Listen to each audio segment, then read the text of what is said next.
호세아 9장 10절부터 14절까지 말씀, 구약성경 1264쪽에 있습니다. 우리 하나님의 말씀 길지 않습니다. 5절밖에 안 되니까 우리 다 같이 한 목소리로 10절부터 14절까지 말씀 함께 읽겠습니다. 시작. 옛적에 내가 이스라엘을 만나기를 광야에서 포도를 만남같이 하였으며 너희 조상들을 보기를 무화과 나무에서 처음 맺힌 첫 열매를 본같이 하였거늘 그들이 바알볼에 가서 부끄러운 우상에게 몸을 들이므로 저희가 사랑하는 우상같이 가증하여 졌도다. 에브라임의 영광이 새같이 날아가리니 해산하는 것이나 아이 베는 것이나 임신하는 것이 없으리라. 혹 그들이 자식을 기를지라도 내가 그 자식을 없이하여 한 사람도 남기지 아니할 것이라. 내가 그들을 떠나는 때에는 그들에게 화가 미치리로다. 내가 보건대 에브라임은 아름다운 곳에 심긴 두로와 같으나 그 자식들을 살인하는 자에게로 끌어내리로다. 여호와여 그들에게 주소서. 무엇을 주시리 하나이까? 아이 베지 못하는 태와 젖없는 유방을 주시옵소서. 아멘. 제가 기도하겠습니다. 살아계신 하나님 아버지, 오늘도 우리를 주님 전에 불러주시고 함께 기도할 수 있는 은혜, 마음 주심에 진심으로 감사를 드립니다. 말씀 듣는 이 시간 우리의 몸은 피곤하지만 영혼은 깨어있게 도와주시고 선포된 말씀 하나하나가 우리의 신비에 새겨지게 도와주셔서 주님 만나는 응답을 경험하는 복된 시간 되게 하여 주옵소서. 특별히 오늘 하나님 앞에 다양한 기도 제목을 가지고 예물 드린 손길들이 있습니다. 일일이 기억해 주시옵고 부족한 종이 손을 대고 기도할 때마다 그 기도가 응답되게 도와주셔서 우리 성도들의 입술을 통해 하나님 하신 일들이 고백되게 하시고 간증되게 하시고 감사의 고백이 되게 하여 주옵소서. 예수님의 이름으로 기도합나이다. 아멘. 제가 인사를 자꾸 시키니까 인사 조금만 덜 시켜주세요 하는 민원이 발생해서 오늘 인사를 안 했습니다. 제가 오늘 아침에 무릎으로 사는 그리스도인이라는 그 책을 이제 40일 묵상집을 계속 제가 하고 있는데요. 잘 알고 있는 내용이지만 기도의 응답에 대해서 다시 한번 깊이 생각해보는, 또 저의 생각을 좀 바꾸게 되는 그런 계기가 있었습니다. 이런 내용입니다. 우리는 놀란 기도의 응답을 마주할 때 그것을 단지 기적이라는 한 단어로 정의하곤 합니다. 하지만 하나님께 응답은 당신의 자녀가 숨을 쉬는 것만큼이나 지극히 당연하고 자연스러운 일입니다. 하나님은 단순히 기도를 들으시는 분이 아니라 기도에 응답하시는 분이기 때문입니다. 여러분도 마음에 뭔가 감동이 오십니까? 별로군요. 한 번 더 읽겠습니다. 우리는 놀란 기도 응답을 마주할 때 그것을 단지 기적이라는 한 단어로 정의하곤 합니다. 하지만 하나님께 응답은 당신의 자녀가 숨을 쉬는 것만큼이나 지극히 당연하고 자연스러운 일입니다. 하나님은 단순히 기도를 들으시는 분이 아니라 기도에 응답하시는 분이기 때문입니다. 여러분, 우리가 기도를 왜 어렵게 생각할까요? 기도의 응답을 기적이라고 생각하기 때문에 그렇습니다. 여러분, 기적은 쉽게 얻을 수 없는 거죠. 기대하기 힘든 겁니다. 그러니까 기도를 하려고 해도 이 응답은 기적 같은 거니까 우리들의 마음속에 응답할지 않을 수도 있다는 전제를 먼저 가지고 출발하다 보니 기도를 안 하게 되는 거죠. 그런데 엄밀히 생각해 보면 우리에게나 기적이지 하나님께도 기적일까요? 아니죠. 우리에게 기적 같아 보이는 그 현상도 하나님 보시기에는 너무나 자연스러운 것이고 일상인 겁니다. 그런데 우리는 자꾸만 그 기도 응답을 기적이라는 우리의 관점으로 바라보다 보니까 너무 기도가 어려운 거예요. 근데 여러분, 하나님의 눈으로 바라보면 그 기도 응답이 기적이 아니라 자연스러운 일상임을 기억해야 합니다. 제가 이 문장을 읽으면서 그렇구나, 우리가 기도를 너무 나 중심으로 바라보고 있구나. 나 중심으로 바라보니까 기도가 점점 힘들어지고 그러다 보니 기도의 흥미를 잃어가고 그래서 기도의 응답이 없는 그런 영적인 악순환이 우리들의 삶에 일어날 수밖에 없구나 하는 것을 깨닫는 거죠. 여러분, 이런 상황에서 우리가 할 일이 무엇일까요? 이제는 기도를 나 중심의 눈으로 바라보는 시선에서 하나님 중심의 시선으로 바꾸는 겁니다. 아, 하나님이 나의 기도를 기다리고 계시구나. 아, 내가 기도하면 하나님 그 기도를 들으실 뿐만 아니라 기적 같은 일도 얼마든지 쉽게, 자연스럽게, 간단하게 응답하실 수 있는 분이시구나. 이렇게 우리의 기도에 대한 시각을 바꿀 수 있는 저 여러분 될 수 있기를 바랍니다. 그럴 때 우리의 기도는 시작될 것이고 우리의 기도는 마침내 하나님의 응답을 경험하게 될 것입니다. 오늘 그런 관점으로 본문의 말씀을 살펴보려고 합니다. 본문에 보게 되면 호세아서죠. 호세아서는 12장까지 있지만 기도는 딱 한 구절만 나옵니다. 그게 바로 오늘 본문, 우리가 보고 있는 본문인데요. 놀랍게도 오늘 본문은 호세아의 유일한 그 기도는 하나님의 심판으로부터 시작됩니다. 오늘 본문 10절을 보면 그 심판의 이유를 이렇게 설명하는데요. 같이 한번 읽어볼까요? 시작. 내가 이스라엘을 만나기를 광야에서 포도를 만난같이 하였으며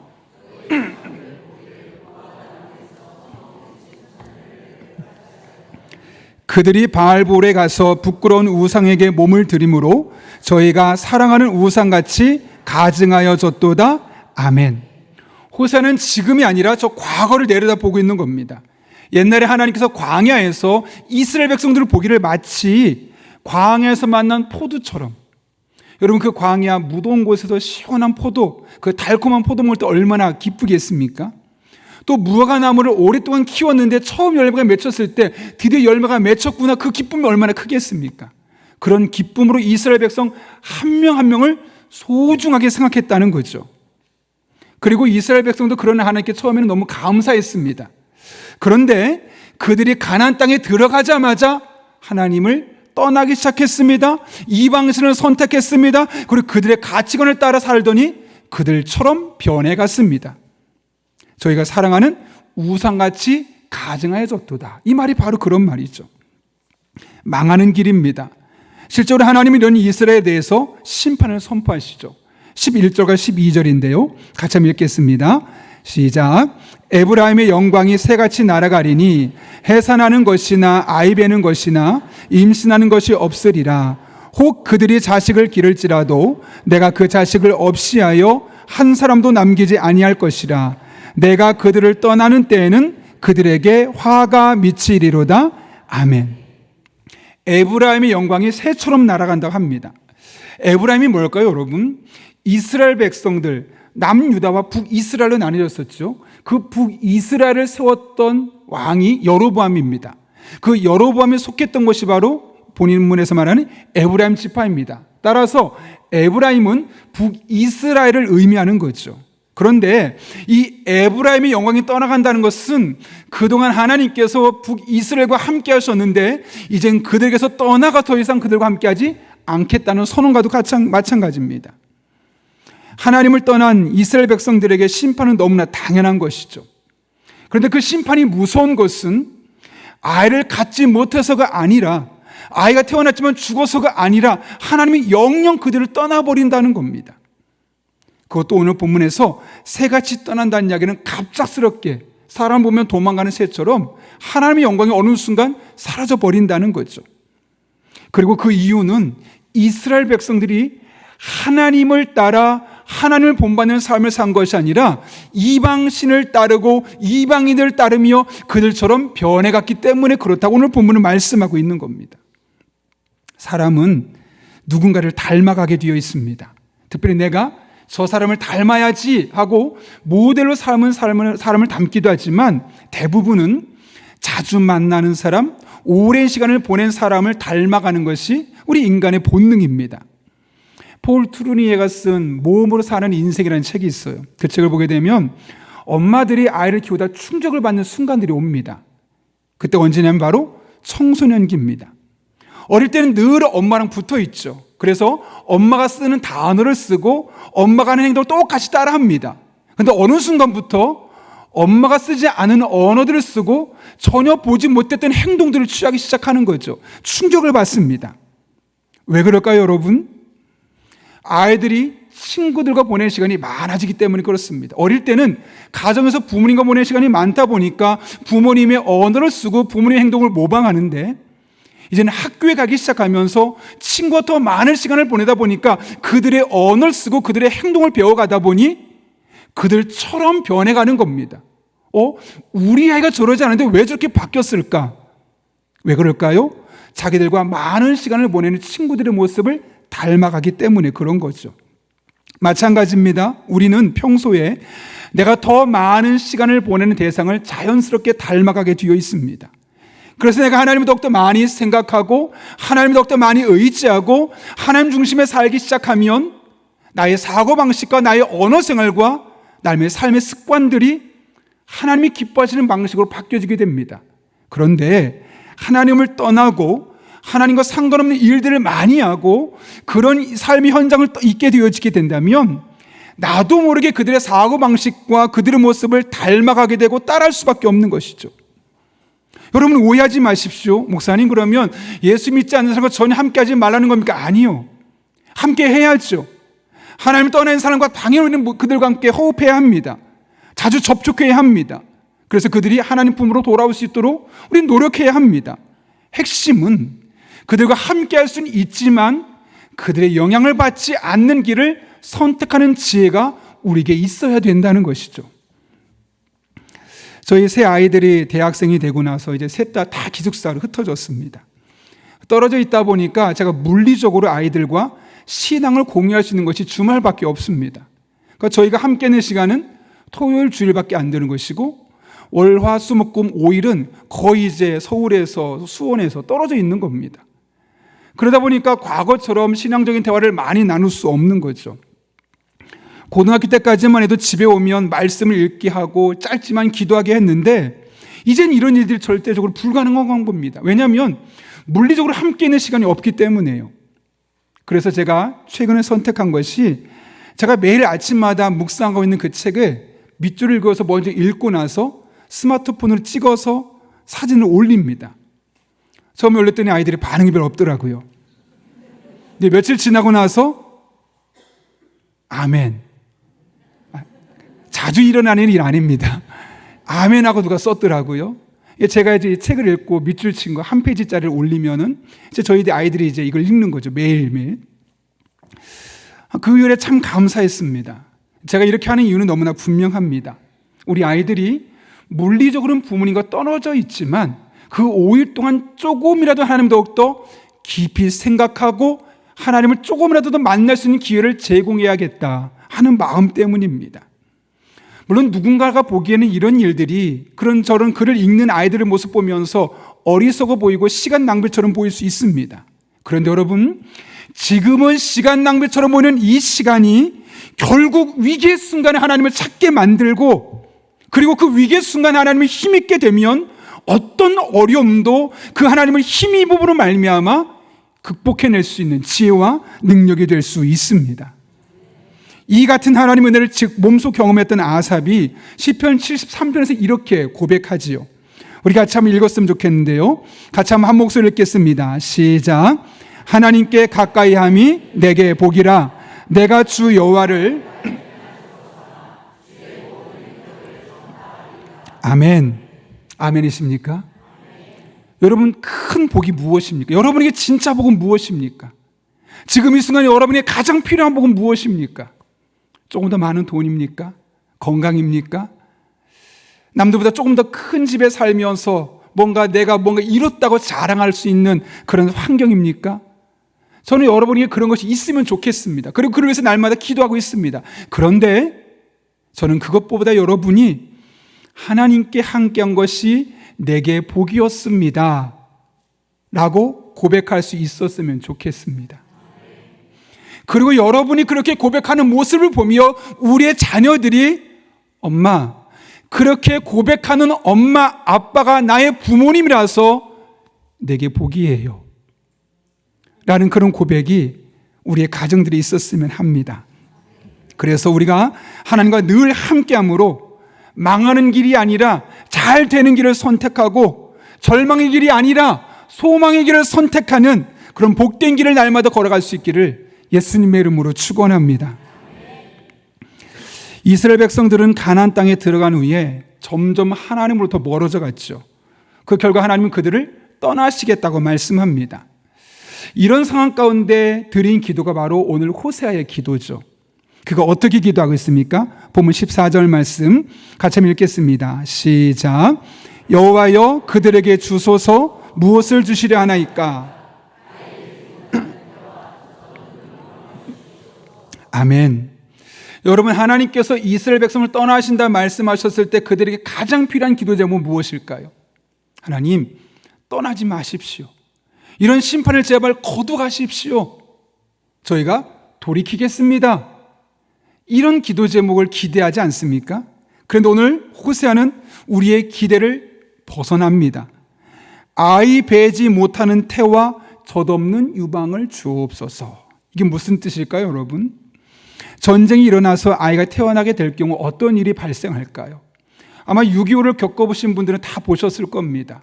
그 아이들이 전쟁에서 굶어 죽거나 총이나 칼에 맞아 죽거나 처형당하기도 합니다.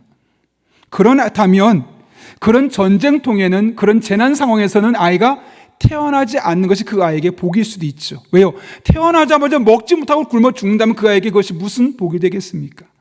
지금 호세아가 그렇게 기도하고 있는 겁니다. 하나님, 어차피 이 상황 바꿀 수 없다면 그 상황에서 또 다른 최선의 길을 열어 주십시오. 이게 바로 지금 호세아가 드린 기도입니다. 많은 분들이 자신이 드린 기도가 응답되지 않으면 기도도 함께 멈춥니다. 왜요? 하나님 내 기도를 거절했다고 생각하기 때문이고, 그렇으니 이제 내 기도는 끝났다고 생각하기 때문에 그렇습니다. 그런데 여러분, 내가 드린 그 기도가 잠깐 응답이 안 되었다고 그것이 끝이 아닙니다. 하나님께서 내가 원하는 방식으로 기도에 응답하지 않으셨을 때는 반드시 또 다른 길을 준비하고 계신 겁니다. 그래서 우리가 바라는 대로 응답되지 않았다고 그 기도를 멈춰서는 절대로 안 됩니다. 오히려 그러면 그럴수록 또 다른 최선의 방법으로 인도하시는 하나님을 기대하며 기도할 수 있어야 되는 것이죠. 하나님이 떠나신다고 하니까, 심판하신다고 하니까 이제 망했다 하고 기도를 포기하는 것이 아니라, 하나님 그렇다면 그 상황 가운데 피해를 최소화할 수 있는 또 다른 은혜를 주십시오. 호세가 기도했던 것처럼 우리 또한 하나님 앞에 끊임없이 또 다른 최선을 위해서 기도할 수 있어야 되는 겁니다. 그러면 그 당시에는 차선책처럼 보였던 것이 어느 순간 이것이 최선이었구나 깨닫게 될 것이고, 최고 응답이었다는 사실을 경험하는 순간을 맛보게 될 것입니다. 여러분, 만약 우리의 모든 기도가 우리가 바라는 대로 다 응답된다면 어떻게 될까요? 그럼 참 좋겠지만 꼭 좋아질 것 같지는 않습니다. 하나님이 기도에 침묵하실 때라는 제목의 책이 있어요. 그 책은 제럴드 시처라는 분이 쓴 책인데요.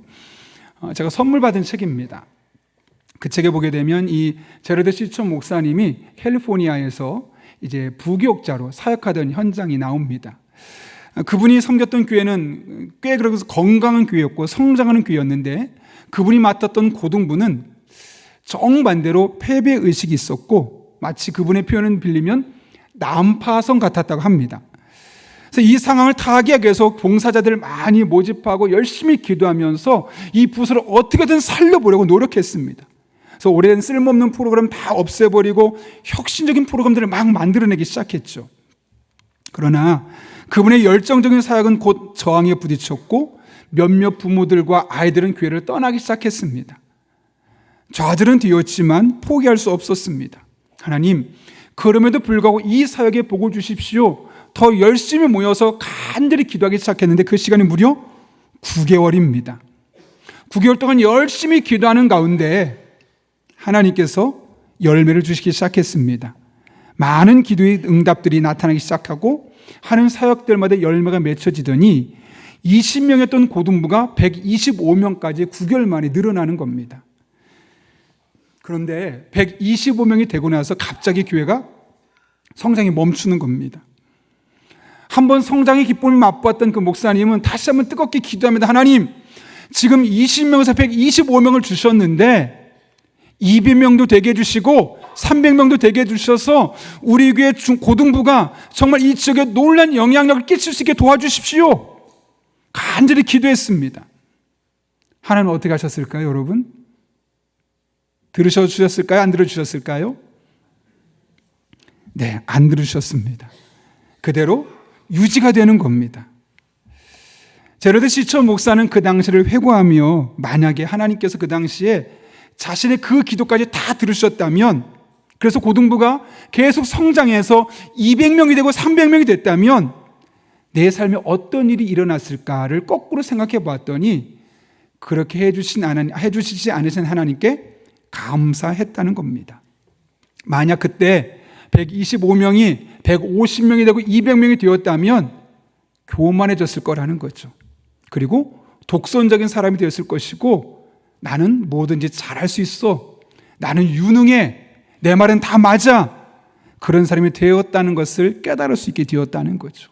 그래서 그때 자신이 기도한 대로 응답하지 않고 그대로 유지시켜 주신 그 차선책이 자신에게는 가장 복된 응답이었다는 사실을 다시 한번 깨닫게 되었다는 이야기가 그 책에 기록되어 있습니다. 그런데 저에게도 비슷한 경험이 있습니다. 제가 10년 전에 저희 교회 부임하고 나서 아마 아시는 분은 아실 겁니다. 2년 동안 무서울 정도로 많은 분들이 등록하셨습니다. 300명 중후반대였던 교회가 갑자기 550명까지 늘어났습니다. 더욱 열정이 생겼고, 야, 이제 2, 3년만 지나면 700명, 1000명 되겠구나. 왜냐하면 그 당시만 해도 1년에 100명 넘게 등록하니까요. 우리 같은 사이즈에서 놀랄 수밖에 없는, 한 주에 4명씩 5명씩 등록하니까요. 이게 무슨 일이지? 열심히 기도했습니다. 그런데 신기하게 열심히 기도했더니 100명씩 150명씩 등록하던 사람이 40명 50명으로 줄어들기 시작합니다. 처음엔 그런 하나님이 이해되지 않았습니다. 하나님, 2년 동안 그런 폭발적인 성장을 경험하게 하셨다면 그러면 1000명도 되게 해주시고 2000명도 되게 해주셔서 이 지역사회 정말 건강한 교회로 선한 영향력 끼치면 좋지 않겠습니까? 하면서 응석도 부렸습니다. 그런데 돌아보면 그때 더 폭발적으로 성장하지 않은 것이 저에게는 복이었다는 사실을 깨닫게 됩니다. 만약 그렇게 되었다면 저는 많이 교만해졌을 겁니다. 내 능력이 탁월해서였었다고 착각했을 겁니다.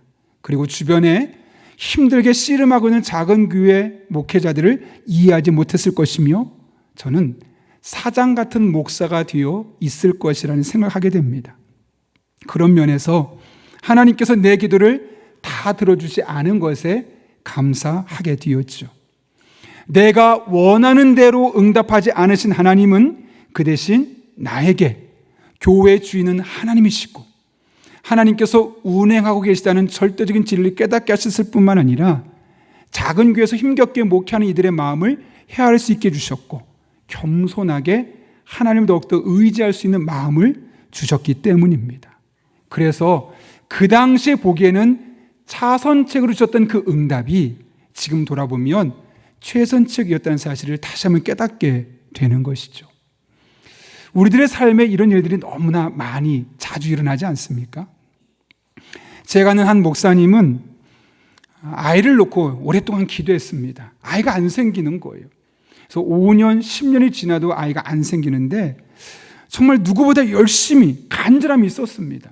그리고 부교육자가 되지만 담임 목회자가 되면 그래도 아이를 키워본 경험이 있어야 목회할 때 더 도움이 될 거 아니겠습니까? 그래서 하나님 제가 담임 목회도 해야 되는데 아이가 없으니 제가 그 부모들의 마음을 헤아리고 싶습니다. 그러니 아이를 주십시오. 그렇게 기도해도 아이가 안 생기는 겁니다. 어떻게 했을까요, 여러분? 기도하는 중에 하나님 주신 마음이 아이를 입양하라 라는 마음을 주셨고, 첫째 아이를 입양하고 났는데 아이가 잘 크는 겁니다. 한 아이보다는 두 아이가 함께 우리 가정에서 자라면 좋겠구나 해서 두 번째, 첫째는 아들, 둘째는 딸을 입양하게 되었죠.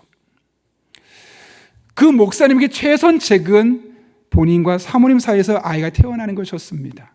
근데 하나님은 그렇게 응답하지 않으셨고 차선책으로 두 아이를 입양하게 하셨습니다.